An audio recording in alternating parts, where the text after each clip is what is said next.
तो दोस्तों travel food में अप्लाई करने का आज आखिरी दिन था एंड देखा जाए तो जैसे कंपनी का फंडामेंटल है, वैल्यूएशन है, उस हिसाब से इस कंपनी को ओवरऑल सब्सक्रिप्शन नहीं मिल पाया हुआ है। इसीलिए दोस्तों आज के इस वीडियो में हम लोग बात करेंगे कि आखिर इस आईपीओ के साथ क्या कमी रह गई जिसकी वजह से इस आईपीओ को उतना बेटर सब्सक्रिप्शन देखने को नहीं मिला हुआ है। एंड इसके लेटेस्ट सब्सक्रिप्शन को देखते हुए बात करेंगे कि जो लोग भी इस आईपीओ में अप्लाई किए हैं उनका इस आईपीओ में अलॉटमेंट चांस क्या रहने वाला है। तो आप दोस्तों बस इस वीडियो के अंत तक बने रहें ताकि इस आईपीओ के जो भी लेटेस्ट अपडेट है वो आपको अच्छे से पता चल सके।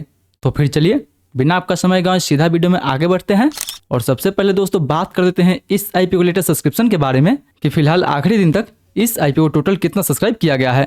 तो अगर सबसे पहले क्यूआईबी कोटा के बारे में बात करें तो क्यूआईबी की तरफ से ये जो आईपीओ है लगभग 8 गुना के आसपास तक सब्सक्राइब किया गया है। वहीं अगर एचएनआई के बारे में बात करें तो एचएनआई का भी जो कोटा है वो लगभग 1.6 टाइम्स के आसपास तक सब्सक्राइब हुआ है। बट बात दोस्तों अगर करें रिटेल कोटा के बारे में तो इस आईपीओ का जो रिटेल कोटा है वो दोस्तों अंडर सब्सक्राइब है। यानी देखा जाए तो 100% में से रिटेल का जो कोटा है वो केवल 73% के आसपास ही भरा हुआ है। यानी इस हिसाब से इस आईपीओ को ऑलमोस्ट 3 गुना के आसपास तक सब्सक्रिप्शन मिला हुआ है। देखा जाए तो एक रिटेल कोटा को छोड़ के बाकी हर कोटा इस आईपीओ का फुल्ली सब्सक्राइब हो चुका है।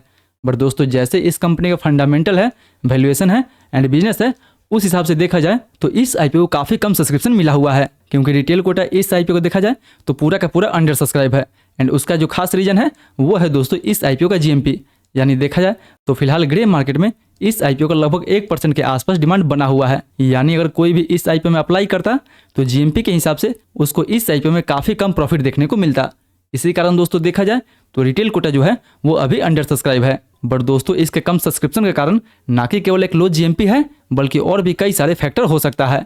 उनमें से दोस्तों एक मेजर फैक्टर जो है वो है ड्रीमफॉक्स। देखा है दोस्तों तो ये भी जो कंपनी है वो कहीं ना कहीं इन्वेस्टर्स के हिसाब से ट्रेवल फूड से मिलती जुलती कंपनी है क्योंकि ये भी कंपनी एयरपोर्ट पे लॉन्च सर्विस देने के लिए जानी जाती है जबकि ट्रेवल फूड्स भी क्यूएसआर एंड लॉन्च सर्विस देने के लिए जानी जाती है। बट हालांकि दोस्तों इन दोनों के बिजनेस में हमें जमीन आसमान का अंतर देखने को मिलेगा।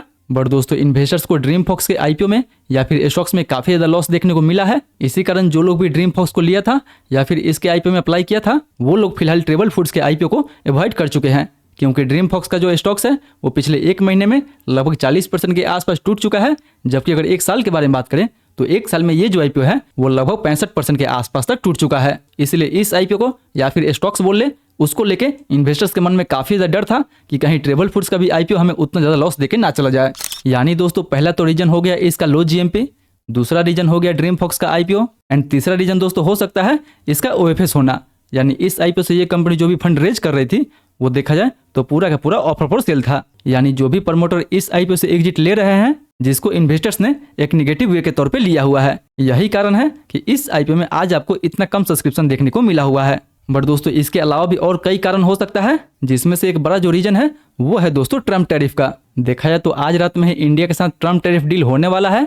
तो अगर ट्रम्प टैरिफ डील अच्छा नहीं रहा इंडिया के साथ तो मार्केट में शॉर्ट टर्म के लिए हमें गिरावट देखने को मिलेगा एंड गिरावट देखने को मिलेगा तो इसका लिस्टिंग भी दोस्तों आपको अच्छा देखने को नहीं मिलेगा। सो मेजरली देखा जाए तो यही 4-5 कारण है जिसकी वजह से इस आईपीओ को इतना कम सब्सक्रिप्शन मिला हुआ है। हालांकि मैं अपना बात करूं तो मैं भी इस आईपीओ में अप्लाई नहीं किया हूं। अगर लिस्टिंग के दिन अच्छा मौका देता है तो मैं इस आईपीओ में फ्रेश एंट्री बनाने का कोशिश करूंगा। बाकी बात दोस्तों आप मुझे अपना बताएं कि आप इस आईपीओ में अप्लाई किए हैं या फिर नहीं किए हैं एंड अगर अप्लाई किए भी हैं तो लिस्टिंग गेंस के हिसाब से किए हैं या फिर लॉन्ग टर्म का व्यू लेके आप इस आईपीओ में अप्लाई किए हैं। फिलहाल के लिए दोस्तों इतना ही, मिलते हैं अगले वीडियो में। तब तक आप इस वीडियो को टैप करके स्मार्ट वर्क्स आईपीओ का फुल रिव्यू देखना ना भूलें।